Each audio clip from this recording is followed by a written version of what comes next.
કેટલામું બંધારણીય સુધાર છે?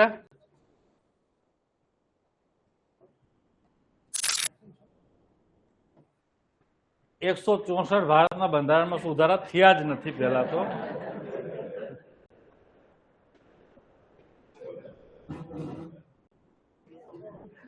એકસો ને 6 શું છે આ સુધારામાં? તો જેમ પંચાયતી રાજ સંસ્થામાં આપણે ભારતના બંધારણના 73 અને 74 અમેન્ડમેન્ટ થી જે 33% અનામત મળ્યું એનો શું ફાયદો થયો એ આપણે સ્થાનિક સ્વરાજની સંસ્થાઓનું જ્યારે મૂલ્યાંકન કર્યું ત્યારે મેં તમને સમજાવ્યું હતું કઈ રીતે ફાયદો થઈ રહ્યો છે. એના કારણે મહિલાનું સશક્તિકરણ થઈ રહ્યું છે. એવી જ રીતે હવે કેન્દ્રીય અને રાજ્ય સ્તર ઉપર સ્થાનિકથી ઉપર ઉઠીએ તો અહીંયા પણ હવે 33% મહિલા અનામતની વાત છે.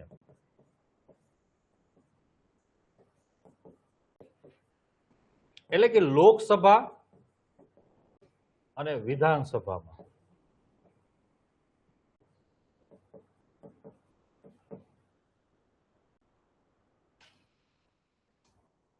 તો આનો ફાયદો શું થશે? તો આપણે આગળ ચર્ચા કરી હતી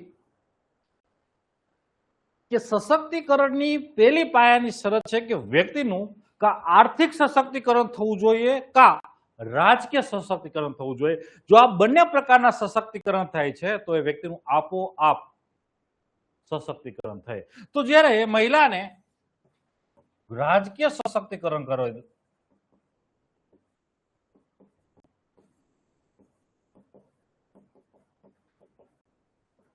તો આપોઆપ એમનું સશક્તિકરણ થશે. તો પક્ષમાં તર્ક લખવા હોય તો લખો કે સશક્તિકરણનો પેલો છે કે રાજકીય સશક્તિકરણ થવું. બીજું, ઇતિહાસના આપણા ઉદાહરણો છે અને એક આપણો દાખલો પણ છે 73-74 અમેન્ડમેન્ટ. વિશ્વના ઘણા દેશોની અંદર આ પ્રયોગ થયો છે અને સફળ પ્રયોગ થયો છે.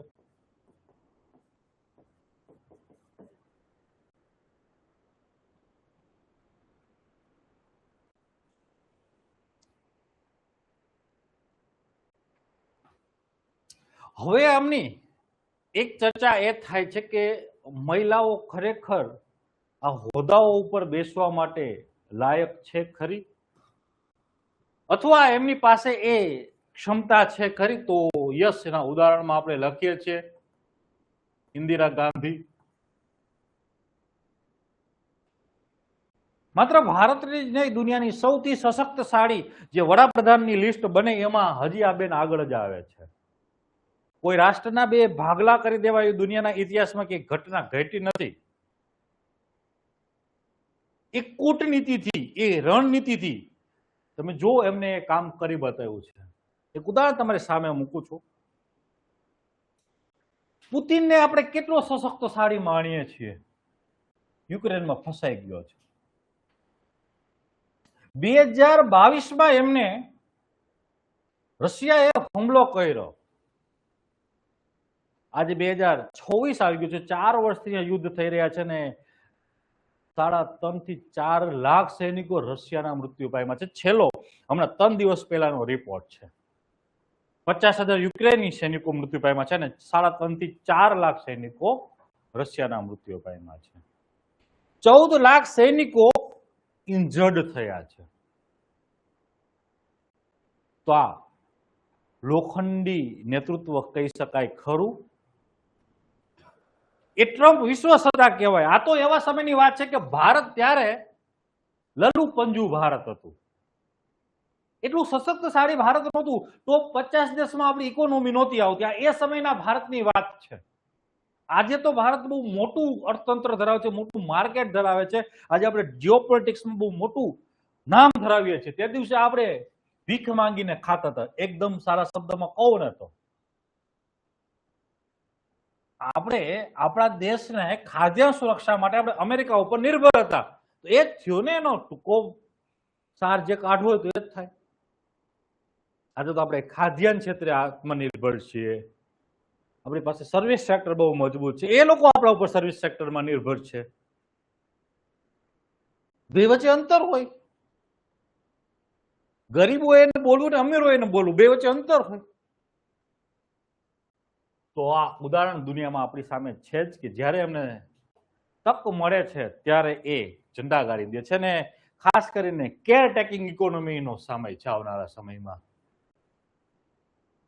કેરટેકર ઇકોનોમીનો.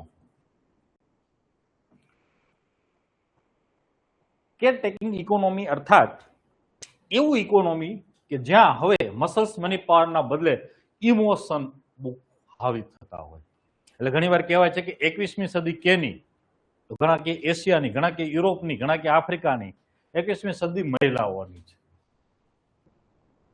ફેક્ટ છે. 2045 પછી તમે આ વસ્તુઓ જોતા હશો. હજી ગ્લાસ સીલિંગ તૂટી રહ્યું છે, ઘરમાંથી બહાર આવી રહી છે, પણ જ્યારે એ પ્રતિસ્થાપિત થઈ જશે ને બહાર, ત્યારે તમે એમના પરિણામો જોશો. તો એક આવનારો સમય કેમ જરૂરિયાત છે એનું સશક્તિકરણ થવું, તો કેરટેકિંગ ઇકોનોમી માટે. ઓલી બાજુ લખી દો આ પોઈન્ટ.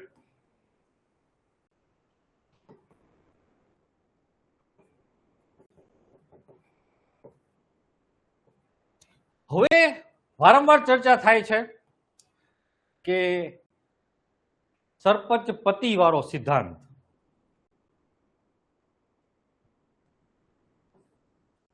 લોકસભા વિધાનસભામાં પણ લાગુ પડશે કે એમના પતિ શાસન ચલાવતા હશે, સત્તા સંભાળતા હશે. એના માટે મેં ત્યારે તર્ક આપેલો હતો 73 અમેન્ડમેન્ટ જે આપણે ડિસ્કસ કરતા હતા.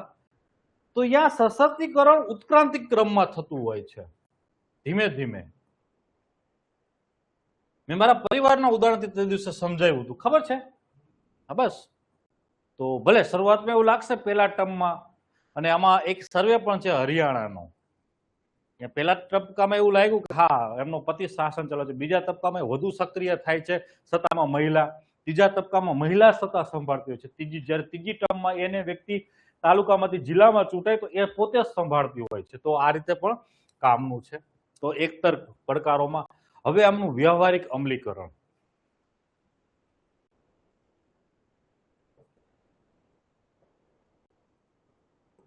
આ એક આવનારા સમયમાં પડકાર છે. પછી એક પડકાર આવો પણ આવે છે કે જેમ અત્યારે ભારતની અંદર રાજકીય ઘરાનાઓ થઈ ગયા છે, 8-10 એવા મોટા ઘરાનાઓ છે જ્યાંથી જ પોલિટિશિયનો નીકળે છે. તો આવનારા સમયમાં એ દરેક મહિલાઓને સત્તાનો લાભ નહીં મળે, સશક્તિકરણનો લાભ મળે એ ઘરાનામાંથી. તો લખી શકો છો એક, એ સ્ત્રીઓ માત્ર રાજકીય ઘરાના. મેં તમને આ શબ્દ ઘરાના સમજાવ્યો હતો, કદાચ યાદ હોય તો. કલ્ચરની અંદર શું થાય આનો અર્થ? હિન્દુસ્તાની સંગીત અને કર્ણાટકી સંગીત બે સમજાવતો હતો ત્યારે તફાવતની અંદર મેં તમને કીધું હતું કે આ હિન્દુસ્તાની સંગીતમાં સ્વતંત્રતાની છૂટ હોય છે, એટલે કલાકાર એમાં પોતાની રીતે નવું ઉમેરી શકે છે. અને જ્યારે નવું ઉમેરાય છે તો એક ઘરાનું પ્રતિસ્થાપિત થાય છે. તો એ ઘરમાંથી એ આખા લખનઉ ઘરાનામાં હોય તો ગાવાની પદ્ધતિથી લઈને એ સંગીત બધું એ રીતે જાય. તો એવી રીતે રાજકીય ઘરાના છે આઈડિયોલોજીના. બધા ઘરાનામાંથી મોટા ભાગના નીકળ્યા છે કોંગ્રેસમાંથી જ. લાલુ છે, મમતા છે, અહીં મુલાયમ છે, એ બધા સમાજવાદી છે. આમ તો કોંગ્રેસની આઈડિયોલોજી. અહીં તમે જાઓ તો મહારાષ્ટ્રમાં શરદ પવાર છે. તો ત્યાંથી સ્ત્રીઓ આવશે. આ બધા પડકારો છે. 123મું બિલ છે પૃથ્વી, બંધારણની સુધાર 106મો છે. ચલો આગળનો રસ્તો.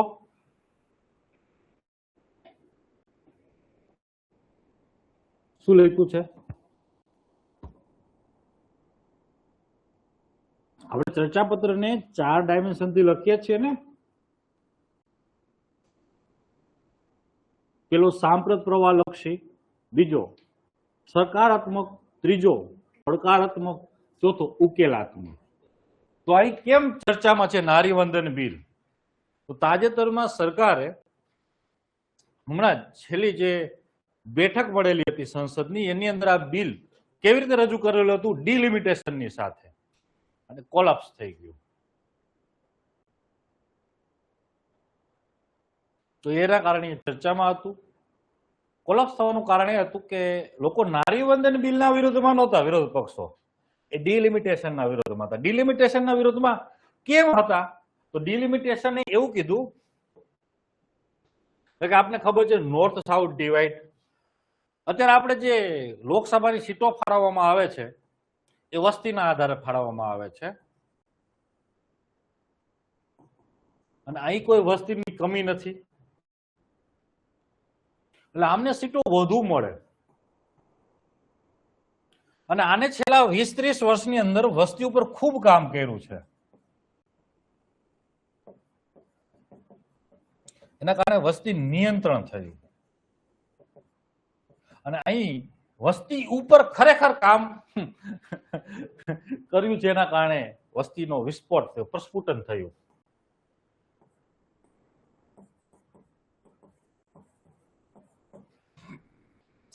તો હવે થાય કેવું કે આમને વસ્તી નિયંત્રણ ઉપર કામ કર્યું છે તો એને સજા મળે.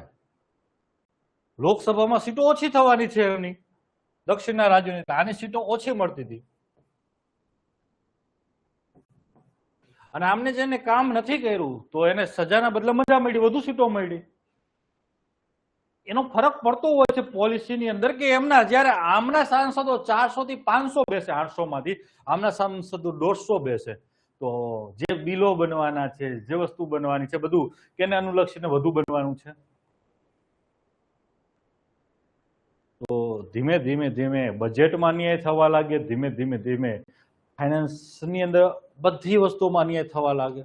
એટલે આ લોકોએ વિરોધ નોંધાવેલો હતો, એટલે વિરોધ પક્ષના બધા પક્ષોએ એ બિલને પડી, બે વસ્તુ ભેગી મૂકવામાં આવી હતી.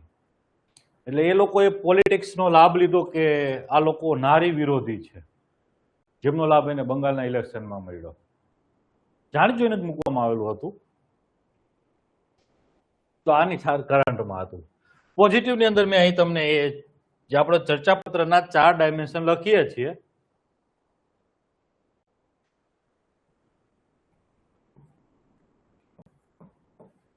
તો સાંપ્રત પ્રવાહ લક્ષી ચર્ચા થઈ ગઈ. બીજો જે ડાયમેન્શન છે એ સકારાત્મક. તો એ બિલનો આપણે ચર્ચા કરી, સકારાત્મક ડાયમેન્શન આ 4-5. અને સૌથી મહત્વનું કેમ લાવવું જોઈએ આ, તો ભારતમાં આજે પણ લોકસભામાં મહિલાઓનું પ્રતિનિધિત્વ 14% છે. ઘટ્યું ના હોય તો 2024માં, 19માં હું તૈયારી કરતો ત્યારે 14% છે. વધ્યું તો નહીં જ હોય, ઘટ્યું હોઈ શકે છે. તો આજે પણ જે 50% આબાદી છે એમનું પ્રતિનિધિત્વ માત્ર 14% છે. અને આ લખો કેમ, તો આ પણ આની અંદર લખો. વિશ્વમાં જે વિકસિત દેશો છે ત્યાં લગભગ 45%ની આજુબાજુ પ્રતિનિધિત્વ આવી ગયું છે, 40 થી 45%.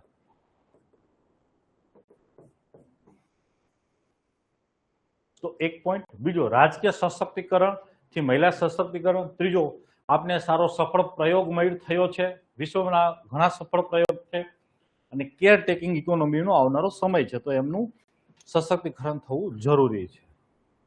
આ બધા પોઝિટિવ લખો કે નારી વંદન બિલ આવશે તો એના આ બધા પોઝિટિવ થશે. પડકારો, ત્રીજો ડાયમેન્શન જે આપણે અહીં લખવાનો છે.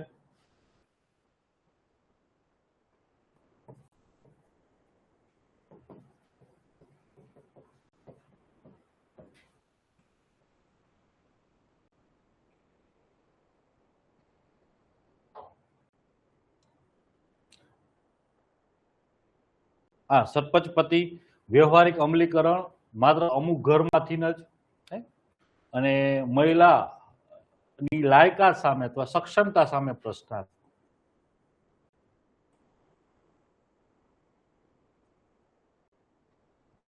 તો એનું ઉદાહરણ તો આ છે જ, ઇન્દિરાબેન. અને આ પણ લખી શકો છો કે મહિલાઓને તક મળી છે, રાજકીય તક મળી છે, ત્યારે એમને રાષ્ટ્ર માટે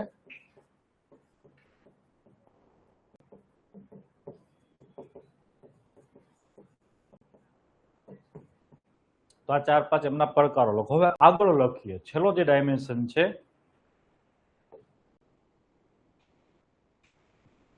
ઉકેલાત્મક.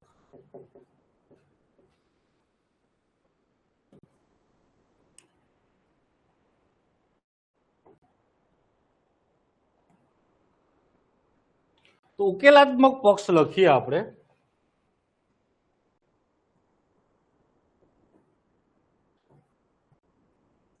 લોકશાહીની અંદર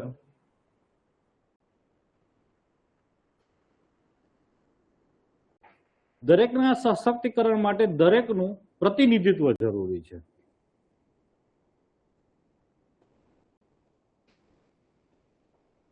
અને ગાંધી બાપુ પણ કહેતા, લોકો મહાત્મા ગાંધી પણ કહેતા, જ્યાં સુધી વિકાસની પ્રક્રિયામાં જે અડધી આબાદી છે પ્રક્રિયાનો ભાગ નહીં બને ત્યાં સુધી ભારત વિકસિત નહીં થઈ શકે.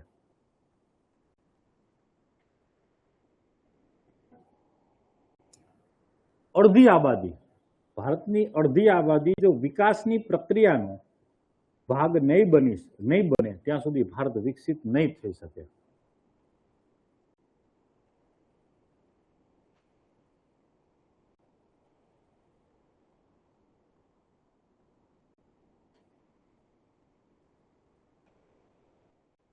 વર્ષ 2047 સુધી જો ભારતને વિકસિત થવું હોય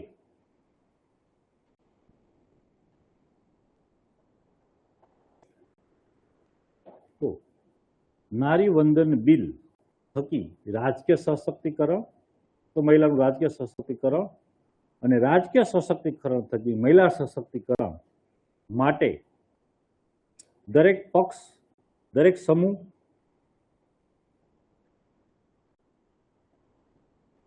દરેક વ્યક્તિએ પ્રયાસો કરવા આવશ્યક છે.